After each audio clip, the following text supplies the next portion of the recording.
I once was. I don't mind a conversation. In fact, I encourage it. And since this ride will be a long one, please respect the driver, keep the whistling and yelling, and even horseplay to a minimum. And when I say minimum, I mean zero tolerance. Understood, Adolf said. And in short bursts of agreement, the Beaumont family complied, even the rigid twins impatiently agreeing to Ed's doctrine of behavior. And what about the two of you? Ed leaned over and pulled the paper away from Preacher. Yeah, we got it. Preacher's scorched face began to peel away, forcing a clear liquid to ooze from the wounds. Can I have my paper back now? Yeah, Ed said, returning the newspaper. Sorry about the whistling, Phantom answered with a quieted tone. Apology accepted, and please remain in your seats till your stops arrive. We're navigating through the darker realm of the city, before each of you reach your respective destinations. Ed, her complete silence, returned back to the seat. Adolf, your stop is up straight ahead, Ed called out. Does this look right to you? Adolf peeked out the window, staring at the empty green bench in front of the rundown club where he and his old friends gathered before departing for the war. She's not there. Be patient, Ed brought the bus to the curbside, watching Adolf limp down the aisle with his cane. Thank you, said Adolf, placing his hand on the railing behind Ed's seat. Yeah, you got it. You served in the war? World War II. Yeah, kept a close ear on your conversation back there with your family. You serve? Nah, failed the physical for Nam, but my brother-in-law served in Nam with the Marines. Listen, where I'm going, I won't need this, Adolf offered his cane. I can't take that, Ed refused the gift. I'm feeling somewhat better, and my beloved wife is allergic to rolling bark, quipped Adolf. If you insist, Ed said, reaching out for the unique cane, I too will depart one of my artifacts for you as well. Ah, fair trade. You have a kind heart, I can sense that. You mean well and thrive when it comes to helping others. I try, paused Adolf, but sometimes you can't save them all, you know. Oh, the twins in the back? Yeah, my great-grandsons, and even my grandson was a pain in the ass. Here, take these. Ed's hand revealed a collection of vintage $2 bills. Wow, I haven't seen these in a while. Adolf pocketed the currency. Go treat your wife to a nice night, said Ed. Thank you, Adolf pretended to tip an invisible cap in respect. Is that your son, the one sitting next to you? Yeah, he's a scarred soul. Listen, I caught bits and pieces of the conversation the two you had. About the dinner, reconnecting. Yeah, I've been a grub of a father and thought I'd, like to mend some fences. Oh, my boss won't like it, but Terrence isn't due to get off to the next stop. Ah, yes, remember talking about that. Can you be there for him this time, keep him out of trouble? You're serious, aren't you?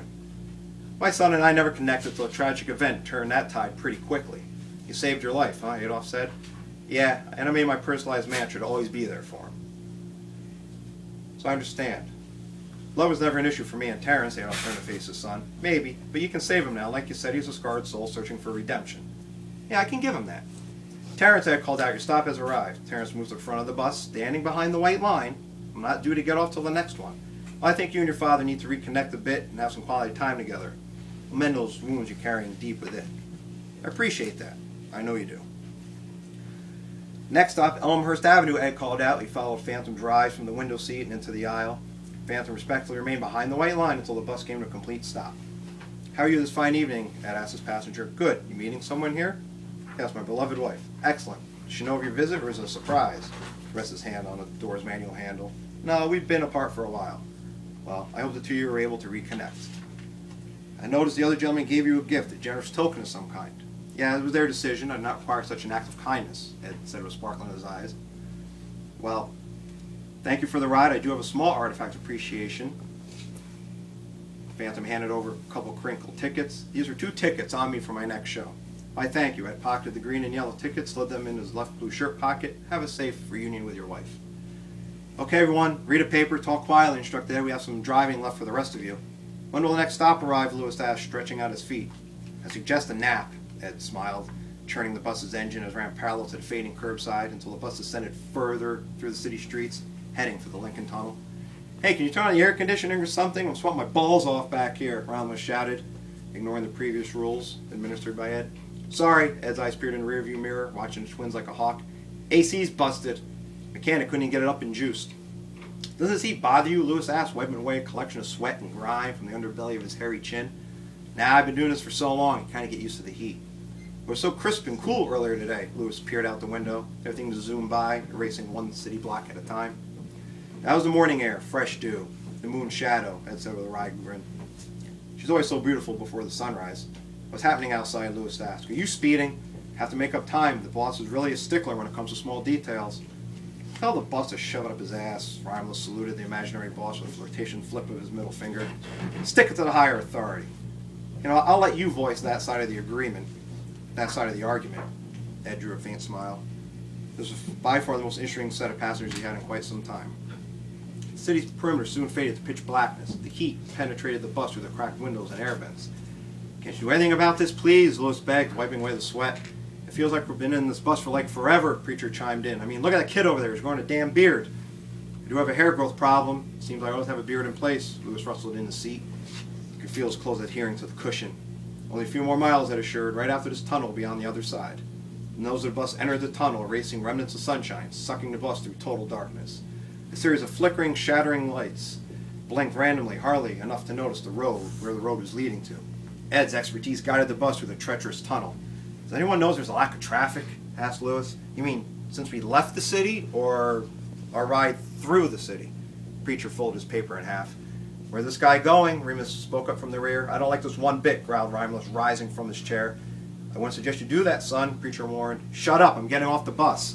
No, you're not. We're all getting off together," said Preacher. "Ain't that right, Driver Ed?" A cool shake of the driver's head told the Preacher everything he needed to know. "Now relax, grab another seat, and await your turn." "I'm getting off the bus, and now," Romulus charged ahead of the bus. His arms collapsed at his side. His fingernails grew to extreme length, dragging them across the floor of the bus. The tips of his claws erupted every running light they came in contact with. His faded blue shirt ripped apart at the seams. His denim jeans exploded from the strength of the transformation. A pair of yellow mustard-hazed eyes supplanted the originality of his baby browns. A seasoned row of canine teeth protruded from every angle, ready to feed his unquenchable thirst for the kill. A howling growl rocked the bus from side to side, exploding the windows at random, sending shards of glass flying everywhere and into the mouth of the surrounding darkness. Remus followed suit, unable to resist the urge to remain quiet. Within a matter of moments, the brothers were lycanthropes, enraged with anger, hate, distaste for humans. Lewis, their father, revolted by the human race as well, caved in, transformed, embraced his true skin, original, full of power. A mighty warrior and skilled hunter, the alpha of the remaining Beaumont clan, bruised his way to the front of the rolling bus. The Preacher reached for his gun, sliding in a collection of silver bullets. These were meant to stem the tide of evil, not to dissuade its rush of justice. Standing in the rear of the bus, the Preacher raised the gun and aimed it directly at the rear of Romulus.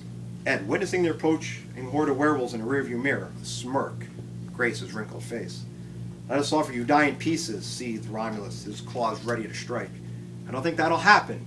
Ed continued to guide the bus through the narrow chasm filled with spikes, decaying rubber tires, and charred holes of assorted vehicles.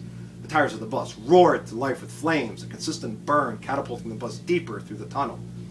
His skillful talents turned the bus, weaving through a minefield of dead skeletons. A hard crunch and twist become a routine sound through the pitted fields of lost souls. Yet Ed muscled on, undeterred and fearless of his surroundings. A loud roar filled the coach of the bus. Ed felt a ragged piece of fingernails tear across his right cheek. A loud roar continued. Romulus turned to face the Preacher, holding the smoking gun. He looked down at what was left of his right hand from the gunshot. Roaring, Romulus turned to face the Preacher. Instead, Preacher kept repeating the same line over and over again, and he reloaded for another shot. Romulus returned his fury to Ed, lunging for the bus driver. He never reached the driver, however, falling to the floor with a bruising thunder. "Never cross the white line," warned Ed. His right hand tapped the well-worn lettering above his head. Romulus groaned, once again refusing to accept defeat. He rose from the floor and prepared for another attempt. "I think it's wise you obey the driver," called out Preacher, his pistol drawn, ready to release another round. Meekly, Romulus retreated, his energies failing from crossing the white line and being thrown back by what he felt like an invisible force. "Now there's more way than handle this situation," Preacher dictated each of the werewolves to return to their seats. "I own your life right here in these chambers, and I won't hesitate to bury a shot in those hairy body of yours." Preacher walked up behind Ed, his attention to detail absolute, remaining behind the white line as instructed. He turned around, displayed his attention to a pack of wolves while holding a firm grip on the gun against the back of Ed's skull. "Now, if I go ahead with this and blow the driver clean across his clean windshield, I'll let each of you exit the bus and tend to your business at hand. But by the looks of things in the area, you may have to resort to cannibalism to extend your life expectancy." The tires deflated, lurching the bus to the left, then right. Preacher lost his balance, squeezed off a round, piercing the windshield. Without missing a beat, Ed released the wheel and unloaded a vicious jab to the side of Preacher's face. The bus chugged through the burned-out tires and came to a halt at the very end of the tunnel, feet away from the passenger's last stop. Ed unbuckled his belt, rose from the driver's seat. His hands reached for the door handle, welcoming the approaching figures. "What are you doing?" Preacher waved the gun around. "Letting them in," Ed said. "Like hell you are. I've seen those things before in my nightmares." preacher's demeanor shifted.